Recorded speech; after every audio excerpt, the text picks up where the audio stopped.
ഇന്നിവിടെ നിൽക്കുമ്പോൾ ഒത്തിരിയേറെ വിഷമത്തോടു കൂടിയാണ് നിൽക്കുന്നത്. കാരണം ഞാൻ തിയോളജി തേർഡ് ഇയർ ബ്രദറാണ്. ഞങ്ങളിവിടെ വന്ന സമയം തൊട്ട് 3 വർഷമായി ഞാനിവിടെ ആയിരിക്കുന്നത്. ഈ 3 വർഷത്തെ കാലം ഞങ്ങളോടൊപ്പം ഉണ്ടായിരുന്ന ഒരു അച്ഛനാണ് ജോമോനച്ചൻ. ജോമോനച്ചനെ കുറിച്ച് ഓർക്കുമ്പോൾ തന്നെ ഒത്തിരിയേറെ സന്തോഷത്തോടുകൂടി ഞങ്ങൾ ആയിരിക്കുന്നത്. പക്ഷേ ഈ നിമിഷം ഞങ്ങൾ ഒത്തിരിയേറെ വിഷമത്തിലായിരുന്നു. കാരണം അച്ഛൻ ഞങ്ങളുടെ കൂടെ ഉണ്ടായിരുന്നപ്പോൾ അച്ഛൻ എപ്പോഴും പോസിറ്റീവായിട്ടുള്ള ഒരു വൈബാണ് ഞങ്ങൾക്ക് തന്നുകൊണ്ടിരുന്നത്. അച്ഛനെ ഞങ്ങൾ വന്ന കാലം തൊട്ട് ഞങ്ങളുടെ ഇവിടുത്തെ പ്രൊക്കുറേറ്റർ ആയിരുന്നു, ഞങ്ങളുടെ എക്കണോമി ആയിരുന്നു. അതുപോലെ തന്നെ അച്ഛൻ്റെ അവസാന നിമിഷം അച്ഛൻ എന്നെയാണ് അവസാനമായിട്ട് വിളിച്ചത്. അപ്പോൾ ഞങ്ങൾ തിരിച്ച് ഞങ്ങളുടെ ഗ്യാതറിംഗ് ഒക്കെ കഴിഞ്ഞ് തിരിച്ചു വരുന്ന സമയത്ത് ട്രെയിനിൽ വെച്ച് അച്ഛൻ എന്നെ വിളിച്ചു. പക്ഷേ എനിക്ക് അന്നേരം കോൾ എടുക്കാനായിട്ട് പറ്റിയില്ല. അപ്പം അത് കഴിഞ്ഞിട്ട് ഞാൻ തിരിച്ച് അച്ഛനെ വിളിച്ചപ്പോൾ അച്ഛൻ എന്തായിരുന്നു വിളിച്ചതെന്ന് ചോദിച്ചു. അച്ഛൻ പറഞ്ഞു ഒരു ബ്രദറിനെ കിട്ടാൻ വേണ്ടി വിളിച്ചതാണ്, വേറെ കുഴപ്പമൊന്നും ഇല്ലയെന്ന് പറഞ്ഞു. അത് കഴിഞ്ഞിട്ടാണ് ഞാനൊരു ഇൻസിഡൻറ്റ് അറിയുന്നത്. അച്ഛൻ പെട്ടെന്ന് പൾസ് ലോ ആയി ഹോസ്പിറ്റലിൽ അഡ്മിറ്റ് ആയിരുന്നു. നിങ്ങൾക്ക് എല്ലാവർക്കും ഒരുപക്ഷെ അറിയാമായിരിക്കാം ജോമോനച്ചൻ ആരാന്ന്. ഹൃദയ സംബന്ധമായ അസ്വസ്ഥതകൾ കൊണ്ട് ഹൃദയം ശസ്ത്രക്രിയ ചെയ്ത് ഹൃദയം മാറ്റിവെച്ച ഒരു അച്ഛനാണ്.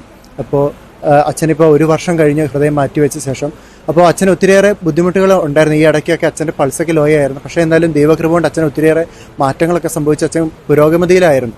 പിന്നീടാണ് ഈ ഇടയ്ക്ക് പെട്ടെന്ന് പൾസ് ലോ ആവുകയാണ്. അച്ഛനെ കാണാൻ വേണ്ടിയിട്ട് 2 കുട്ടികൾ വന്നിരുന്നു, അച്ഛൻ്റെ ശുശ്രൂഷിച്ചവരാണ്. അപ്പോൾ അവർ വന്ന ശേഷം അവരെയും കൊണ്ട് അച്ഛനെ ഈ സ്ഥലമെല്ലാം ചുറ്റി കാണിച്ച് തിരിച്ച് ഞങ്ങളുടെ ആശ്രമത്തിലെ ഞങ്ങളുടെ ഷട്ടിൽ കോട്ടിലെത്തി. അപ്പോൾ ഇതാണ് ഞങ്ങളുടെ ഷട്ടിൽ കോട്ട് എന്ന് പറഞ്ഞു. അപ്പം തന്നെ പെട്ടെന്ന് അച്ഛന് തലകറക്കമാണ് ഉണ്ടായത്. അച്ഛൻ തലകറങ്ങി അവിടെ ഇരുന്നു. പെട്ടെന്ന് തന്നെ ഞങ്ങൾ ഹോസ്പിറ്റലിലേക്ക് അച്ഛനെ കൊണ്ടുപോയി. പക്ഷേ ഹോസ്പിറ്റലിൽ എത്തിയപ്പോൾ തന്നെ അവർ പറഞ്ഞു പൾസ് ഓൾറെഡി ഡൗൺ ആണ്, നമുക്ക് കിട്ടാനായിട്ട് ചാൻസ് കുറവാണെന്ന് പറയും. പക്ഷേ എങ്കിലും ഞങ്ങൾക്കൊരു വിശ്വാസം ഉണ്ടായിരുന്നു അച്ഛന് തിരിച്ചു വരും. കാരണം അത്രമേൽ അച്ഛന് കുറച്ച് ബോധ്യമുള്ള ആളായിരുന്നു, കുറച്ച് ധൈര്യമുള്ള ആളായിരുന്നു. പക്ഷേ അവസാന നിമിഷമായപ്പോഴും ഡോക്ടേഴ്സിന് നമ്മൾ രക്ഷിക്കാൻ പറ്റുന്ന അത്രയും ശ്രമിച്ചു. പക്ഷേ അവസാന നിമിഷമായപ്പോൾ ഞങ്ങൾക്ക് അച്ഛനെ നഷ്ടപ്പെടുകയാണ് ചെയ്തത്.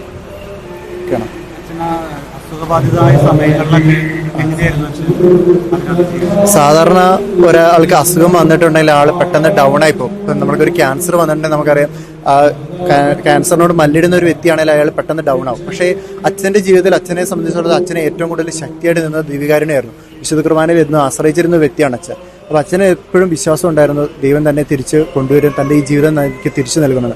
അപ്പോൾ അച്ഛൻ എപ്പോഴും ഞങ്ങളോടത് പറയുമായിരുന്നു. അപ്പോൾ അച്ഛൻ ആ ദിവസങ്ങളിൽ ആദ്യമൊക്കെ അച്ഛൻ കുറച്ച് ഡൗൺ ആയിരുന്നെങ്കിലും പക്ഷേ അച്ഛൻ്റെ ആരോഗ്യം നമുക്ക് കാണുമ്പോഴേക്കും ഞങ്ങൾക്ക് ഭയങ്കര സങ്കടമൊക്കെ തോന്നിയിരുന്നു. അച്ഛൻ ഭയങ്കര മെലിഞ്ഞൊക്കെ ഇരുന്നത്. പിന്നീട് അച്ഛൻ ഭയങ്കര ആരോഗ്യം തിരിച്ചു വന്നപ്പോൾ ഒത്തിരിയേറെ ഞങ്ങൾ സന്തോഷിച്ചു. അച്ഛന് കൂടെ ഉണ്ടായിരുന്ന നിമിഷം അച്ഛൻ ഞങ്ങളുടെ കൂടെ പഴയ പോലെ ആക്റ്റീവായിട്ട് വന്നു.